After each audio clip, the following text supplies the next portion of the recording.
the motherfucker of mobile homes. He's the motherfucker of mobile homes.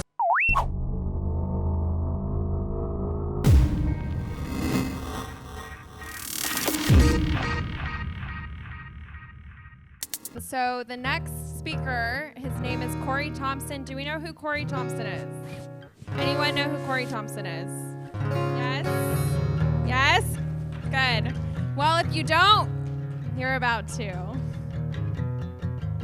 I need everybody on their feet right now. Come on, stand up. Let's wake it up. Let's go.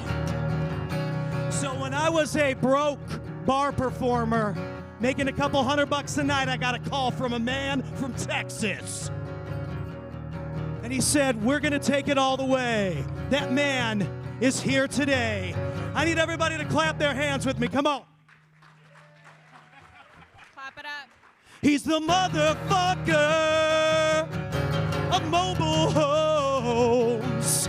He's the motherfucker of mobile homes. The best in Texas in every single way.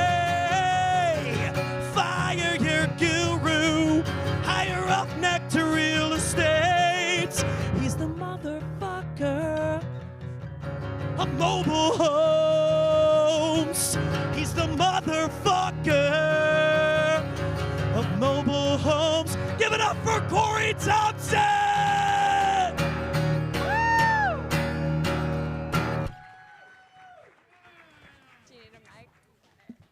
The worst part of having Pat Hilton introduce you is you have to follow that.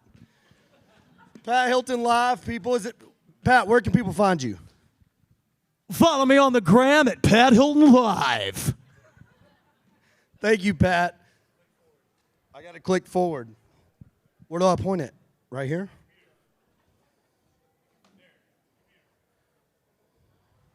Oh, this ain't my... Oh, here we go. All right, so I'm Corey Thompson. Pat Hilton wrote that song for me, guys. I can't tell you how much I paid for it, but what I can tell you is it's been worth it. So if you need a jingle, hit up Pat. He came up with that in like 10 seconds. So my name's Corey Thompson. Pat says I'm the motherfucker of mobile homes. I'm going to go over some stats with you just so we can be clear. Who am I talking to in the room? Who's a wholesaler? Raise your hand. Who's a landlord?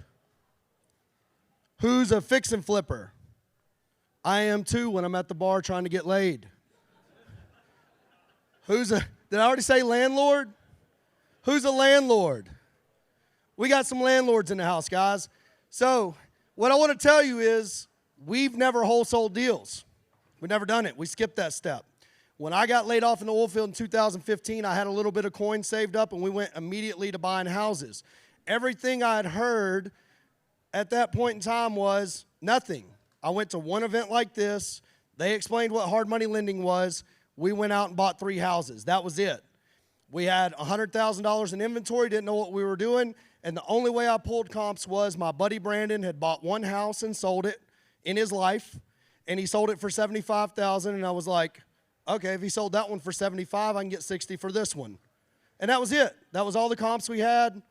Knew nothing. That deal paid off this last year during Rona. They refinanced it. We owner financed it. We got a $17,000 check. Didn't know how to owner finance when we owner financed that house. Y'all get what I'm saying? Didn't know anything other than we came to something like this. They told us what hard money lending was. We went to a tax auction, started buying houses. That was it. There was no in between, okay? It was probably when I met Donnie Ruffin, which 2015, he saw us pay a $20,000 wholesale assignment fee to his friend. He decided he wanted to get into real estate, and Donnie was who explained what a wholesale fee was to me. I didn't even know I'd paid his buddy $20,000. You know what I'm saying? I found that deal on Craigslist.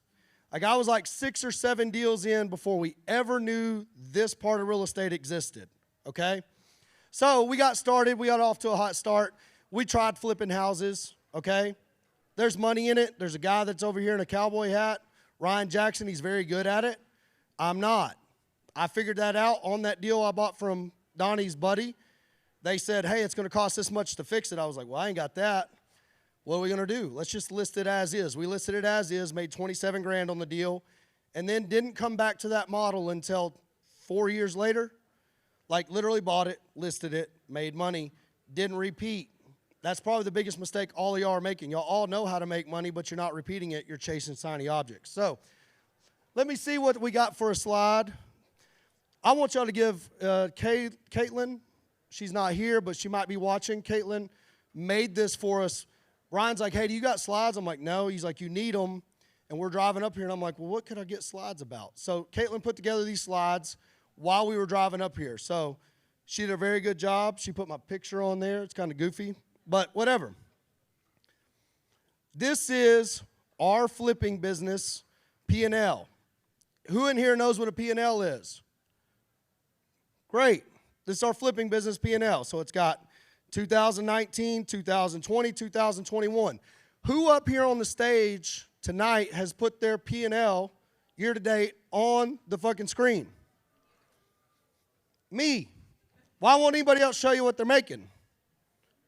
If you're getting ready to pay somebody some money to teach you something and they will not show this to you, do not pay them the money. This is one of several entities we own. This is the one that we do most of our flipping out of. Now, this is also the first time that I'm seeing it.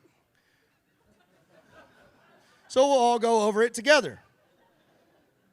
We got some pointers. Okay. So in 2019, when we started this, you can see our cost of goods sold was $335,000. That basically means our inventory, total everything, and I'm guessing that last line is gross profit, $44,000. Is it impressive? Anybody impressed? Nah, I didn't think so. The second year we existed, Rona, who here got started in real estate during Rona? Basically, I did too. Who here got kicked out of real estate during Rona? More people than you'll ever know. Because when Rona hit, finding deals became very difficult. Very difficult. Inventory tightened in the investment side of things and the retail side of things. They all trend together, guys. This right here is what happened. We made $214,000 in the worst year of real estate investing known to planet Earth. Now, that's a 50-50 partnership, so $214,000, you divide it by 2, we get half. The other partner gets half, okay? What do you see in 2021? Somebody read it off. 600 something thousand, something. What happened? Anybody? Well, yeah, but no, not really, because we bought a lot of rentals too. What happened in 2021? Yeah, maybe. Yeah, maybe. But here's what happened. In 2020, when Rona hit, I was coasting. 214 seemed like a lot of money. Seemed good. But you know what I realized? We had an employee. We had a bunch of employees. And I had to look them in the face every day and decide whether or not one of them got laid off, who got to stay, who got to go. We own a property management company, by the way, GBT Property Management. If you need property management, we'll hook you up. But I had to look at them in the eye, and I had to decide, like, whose fault is it that I'm having to not take pay, right, and having to decide who gets to stay and who gets to go? Ultimately, it's going to be the person at the top. So I read a book, Grant Cardone, my guy right here. I've read all of his books, but I had never read If You're Not First, You're Last. He wrote that book during the economic crash, 2008, 2009. And when he wrote that book, he realized he wasn't taking enough action. Now, I had the skill set to do this all along. I just didn't care about it. It wasn't something I wanted to focus on, right? I didn't have the right systems, right processes. I had plenty of excuses, but when I had to look people in the face and decide, well, do you go home today? How are we going to pay your salary? You got kids, right? How are they going to eat? Then we had to nut up. When we nutted up, we went to $664,000 so far this year. Right now, we own 30 properties. In the last week we made $57,000, okay? And that's what it took. Now, I'm going to show you. I don't know what Caitlin got on here because we'll just go here. Oh, okay, it's one of these. I can't really see it. In 2020, we spent $48,000 on marketing total. In 2019, we spent $16,000 total. In 2021, so far, year to date, we spent $101,000 on marketing total. Why? Our knowingness told us that we had the skill set to do it. We were afraid. We didn't have enough bandwidth. We've hired more people since then, and we're pushing into the marketplace. Because our employees and the people we got to look in the face every day, we have to make their payroll. You get what I'm saying? It's not about us. We have to make their payroll. Now, showing y'all all this, and I'm telling you I don't wholesale, how did I make this money? Flipping houses. We buy shit, nobody else. I'm the motherfucker of mobile homes. We've made, we're doing a little retreat thing. We broke it down. We made like $300,000 flipping mobile homes. There are people in this room that will tell you to never buy a mobile home. I don't know who they are. I'd quit listening right then. I'd just say, all right, I'd never talk to that guy again. I mean, what's the biggest crisis we got in America? Affordable housing. What's the most affordable housing on planet Earth? Okay, makes sense to me, right? Now, in the world's eyes, mobile homes are useless, so what does that drive? Perception is low, price is low. You call grandmama, she's like, yeah, I got a mobile home, it ain't worth nothing. Give me $5,000. I'm like, okay, grandma, I got you. I got you. You don't want it no more, I can hook you up. We fix it, rent it, sell it, whatever we got to do. But at that moment in time, we're going to make money. How long did I get? I got 30 minutes. They gave me 30 minutes. We're going to have a long Q&A. So, let's say. So, the other thing is we reinvest in ourselves. I've spent more money this year on masterminds than I've ever spent my entire life. Why? Because I need to know what y'all know that I don't know. Alvin Hope Johnson, right back here, that man's a wealth of information. I got to meet Alvin on Clubhouse, talk to him, but I got to meet him in person at Grant Cardone's office. That's the first time I shook Alvin's hand, was at Grant Cardone's office while we're pitching deals, okay? That mastermind's $25,000, best money I've ever spent, okay? So, I got this up here, again, off of P&L. I talked about all of that to transition to one thing. We've busted our ass off. Did y'all add that up at the bottom? What was it? About 800,000, 800 and 900,000, right? 3 years of work. I mean work. You want to talk about it? You're like spinning plates, like Grant says, spinning plates nonstop. This is one apartment complex that we bought. I think we closed on it in July. It's 20 units. Cost basis right now is $901,000. Appraised value, $1.8 million. We bought it in July. We put that money into it. We raised rents from $400 a month to $800 a month and banged $900,000 in one move. What month is it? It's Halloweenish. So from July till now, I made the same amount of money that I made in 3 years spinning fucking plates. I'm not telling y'all what to do or how to do it, but the quicker you can learn this asset class, which is multifamily, the quicker you will no longer have to spin plates. The other thing is, we're going to get access to this money on a refi. We'll probably put $1.2, $1.3 million worth of debt against this. You see what our cost basis is. We're going to borrow more than we have in it. We're going to pay that out in owner's distributions, hold a little bit back for cash reserves, not pay any taxes on the money that we refinance out, and this asset's going to pay us $3,000 to $4,000 a month forever, into perpetuity, and rents are only going to go up. The sooner you can learn this, the better off you'll be. I wish I could help you. I can't help you. Got to find somebody else in here that can help you. Alvin probably can. But I can tell you what you need to start researching, what you need to start watching. I got a YouTube channel. You can watch me fuck around on there. It's the best I got for you right now. One day, we'll get better. Oh, yeah, we got some before pictures. Here's that shit box. Before, shit box almost after. We put in some pavement. That was my idea. I was like, what's pavement cost? They're like $16,000. I'm like, throw it in there. Paint some stripes. Putting metal around the top. Why? I'm from Groesbeck. It seems smart.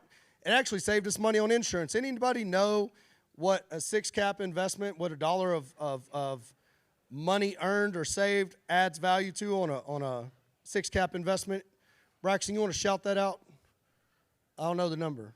What is it? It's like, for on 10 cap, it's $10. So reduce that down. It's like, I don't know. Yes. See? So that little bit right there, I mean, that little bit of metal roof right there saved us money on insurance, saved us a few $1,000s a year on insurance, added I don't know how much value, okay? So now we're going to get to the Q&A. I don't know how long I got. Pretty sure somebody went over and wants this stage. But anybody got any questions? Bought it in July, $680,000. Got it text messaging. Tired landlords on batch leads. I got started with the mobile homes. I grew up in a mobile home park. When I grew up in the mobile home park, I mean, it wasn't glamorous, but I didn't want for nothing. I was a kid. I enjoyed it. You know what I mean? Got all your neighbors right there. I was driving down the road and seeing the mobile home park I grew up in. Now I was in real estate. I stopped by. The mobile home I lived in was still there. I lived in that mobile home park in 1988. So 2015, I'm driving by it, and the same mobile home's there. And I was like, hey, how much does this rent for? And they're like, $700 a month. I was like, cool, too much for me, whatever. Left. I called my dad. I was like, hey, Dad, what did we pay for rent for that mobile home back in the day? And he's like, hell, I don't know. That was 1988. I've smoked a lot of weed since then. I was like, all right. At least you're honest. Like, I think it was $200. And so rents had appreciated, and the asset was still there. And so everything that I heard listening to the people that don't know what they don't know was kind of off, you know what I mean? And then a guy came to me. He's like, I got a mobile home park. I got it in a judgment. I want to sell it. I was like, well, I can't buy it. I ain't got no money. He's like, well, you know, I'll own or finance it to you. So I called the people I know that got money, and I called both people I knew at the time that had money. I said, hey, you want to do this mobile home park? He said, I don't know. I'll get back to you. I called the other one. Hey, you want to do this mobile home park? He's like, I don't know. I'll get back to you. And then they both called back and said, yeah, let's do it. So we formed a 3-person partnership with those 2 people. And they both brought money, and I started buying mobile homes and putting them in that mobile home park. And when we got done with it, still didn't know anything about the asset class, by the way. Once we got done with it, we went to the bank to refinance it, and they refinanced the entire amount out. So everybody got their money back out. And I was like, shit, that was easy. Let's do that. It's not that easy, but it was that easy once. So that's how we got started in it. And then the kind of single-family stuff, the ones on lots, it was kind of a no-brainer. I'm buying it for $5,000, $6,000. I've spent more money than that on one night at the bar. I can buy something that I'm pretty sure somebody will live in because somebody's already living there, and I can rent it. So that's just kind of how we got started.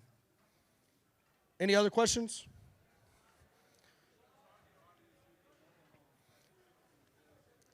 What's my target audience with the mobile homes? I'm glad you asked. I put them on MLS, buy them, close on them, list them on MLS.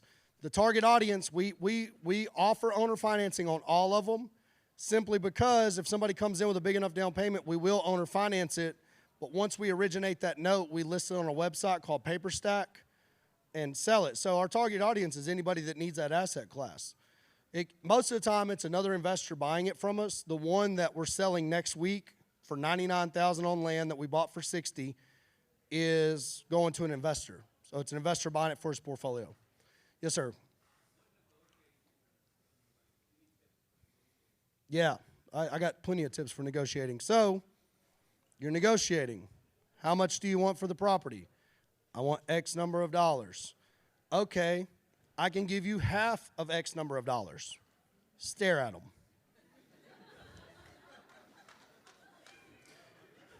They come back and they're like, well, it's not nice. Actually, normally they just counter. They say, nope, won't take a penny less than $5,000 of half of X number of dollars, $5,000 over it. So typically if it goes like that, but whenever they want an explanation, it's real easy. I'm like, in Joe Biden's America, shit's expensive.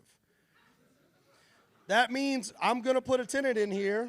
When I put a tenant in here, when the hot water heater goes out, when this happens, when this happens, when this happens, it's going to cost me exponentially more to make those repairs. I don't know if that's asbestos, but it looks asbestos-y to me. And I'm pretty sure your roof has a leak. And those things are expensive. They were already expensive. Now we're in Joe Biden's America, and they're way more expensive. So I got to get it at this price. So I build the value of my offer. I'm good at explaining why my offer is so low. And then to cap it off, to just put a little egg on there, I'm like, you know, and I'm out of those good, sweet 2% interest loans that you hear about on TV. So I'm paying that 7%, 8% money that they rip investors off with. So I got to be able to service my debt, and I need $200 over the top of that to service the property. And in order to make all those metrics, I got to buy it here. Does that make sense? Being able to explain why your offer's low is why you're going to get a low offer. Except if they're like, why is your offer so low? You're like, oh, I don't know. Some guy stood on the stage, told me to offer you half. Probably ain't going to get it done. We got any other questions? Yes, sir. I don't buy those anymore. Yeah, but I'm not going to be the person that tells you not to. Simply because in Texas, you have to be a licensed mobile home dealer. We are, but there's a whole bunch of extra stuff. So if you got to move that thing, like if it's a double wide, you got to get an engineering report to get it to where you can sell it again. Like it gets real kind of sketchy. If it's a single wide, yeah, but you could just go buy a new one most of the time and offload that headache to the person you're buying it from at the dealer and let them do it all. There's no real great deals out there that by the time they get there don't need all the work. You're going to have to replumb them, reporch them, redo everything, and then dollar for dollar, you're not very much ahead. Now, if it's sitting in a park, we got one, our guys got one for $4,500 sitting in a park being lived in. The lot rent's low. It's up in Amarillo. I'm like, man, it's $4,500, hard to lose on. Buy it. If it don't work out, just chalk it up to tuition, because there's a guru in here somewhere that'll take that $4,500 and you'll never make a dime off of it. If you buy a mobile home with it, you're going to learn a lot more than you'll learn from him, most likely. Who else you got? Nobody? Yeah.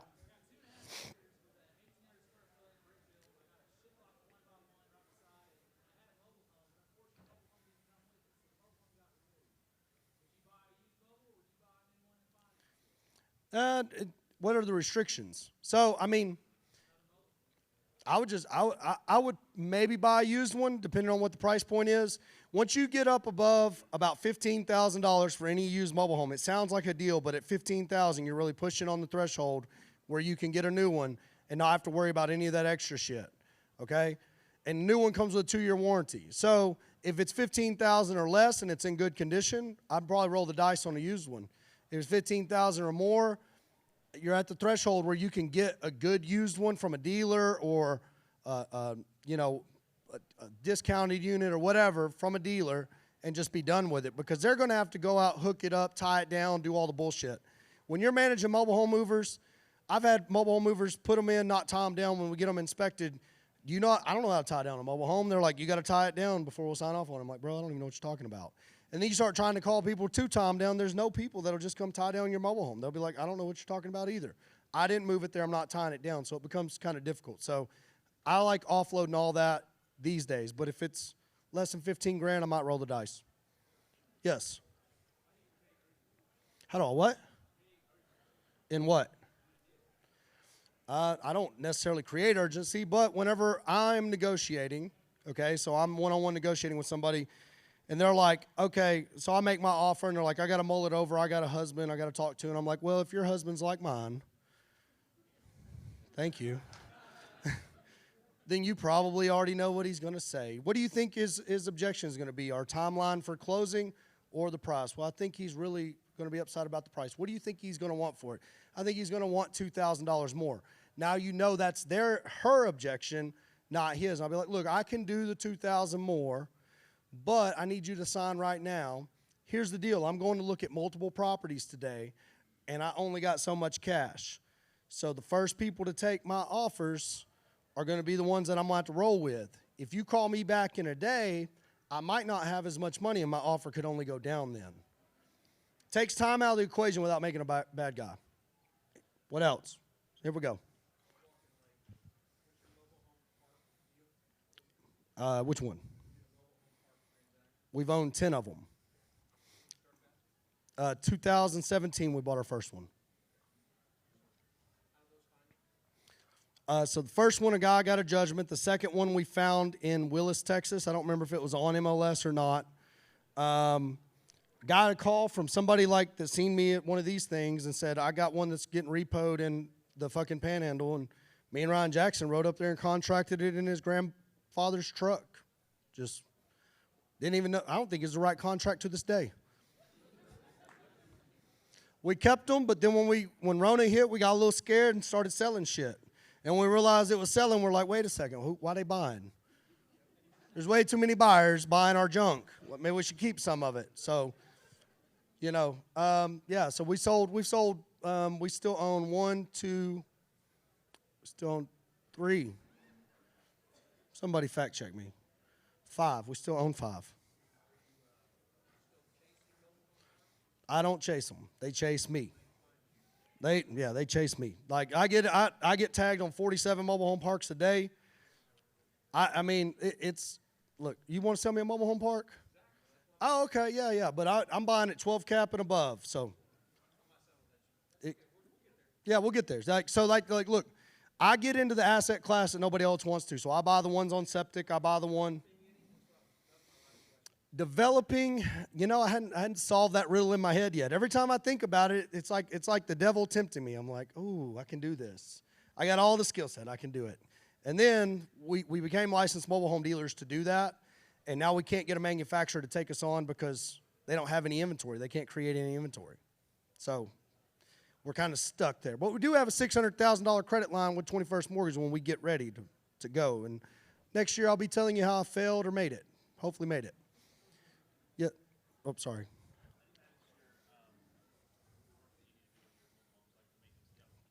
Okay, maintenance is interesting. So, maintenance, I could do a whole fucking 87 minutes on mobile home bullshit. So, if it's got metal roof, it's got that funky metal roof you see people put tires on top of, that's because the wind flexes it and removes it, right? I don't like those. So I'm gonna do something with that. I'm gonna put some other form of metal over it that can't be removed from it. But then the shit you're screwing to ain't very big. So there's a whole bunch of nonsense on those, so I would probably just go shingled roof. And then I could just do a whole fucking seminar on the metal siding. If it's got metal siding and that aluminum shit, I'm probably not buying it now. Oh, when the tenants call me, they don't call me, they call a VA, and then that VA tells them to fuck off, and then we bill them back the repairs. And main thing is we get them to where they don't need an air conditioner. They don't have leaking roofs. The big stuff's out of the way, and then maintaining them is pretty easy. You don't want an air conditioner going out, so you replace it on the front side, get a nice unit with a warranty. Yes, ma'am.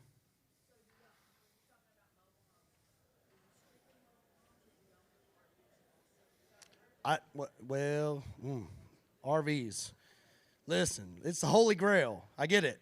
I just hadn't seen it. So as soon as I figure it out, I'll let you know.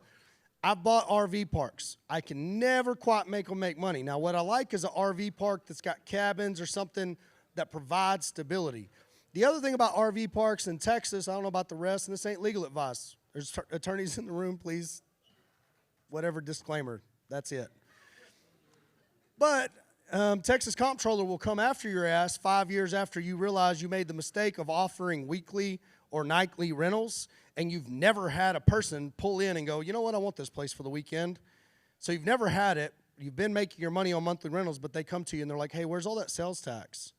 And you're like, what do you mean? On your sign it says this. And you're like, I didn't even know, bro. And they're like, well, you owe it, so pay it. We see that on the motivation side when people are trying to sell them. You know, that ends up being what throws them over. Like they got in cahoots or what, not wrong word, but they're in trouble. So RV parks seem like the holy grail, but the management style I haven't figured out. So we own a couple, but I don't like them. Anybody? Yes, ma'am.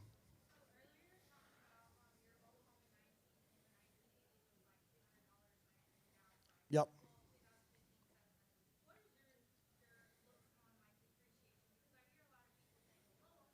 Yeah. Okay, I get it. Tell me this. What did that mobile home sell for brand new in 1978 or whenever it was built? You don't know, I don't know. But I'll bet it was a couple of grand. Brand new off the lot, rolled out there, boom, plugged in, ready to go. 2,000 or 3,000. you couldn't buy that mobile home in its current condition for what they paid for it in 1978. So the depreciation myth flies out the window right there. It had to appreciate because somebody's willing to pay more for it right now if I tried to own or finance it, sell it outright, whatever I wanted to do with it. So that's one way. The other way is we bought a deal from Donovan Ruffin, a double wide on an acre of land. We bought it sub-2, $88,000. Tried to own or finance it forever on MLS, every other way. It wouldn't sell. That same mobile home sold for $220,000 like a month ago. It was what my original presentation was going to be. I was going to talk about that. So in 2016 or 17, one we couldn't give away for $110,000, sold for $220,000. So did it appreciate? I don't know. I think that's what that's called. Let's go. Yes, sir.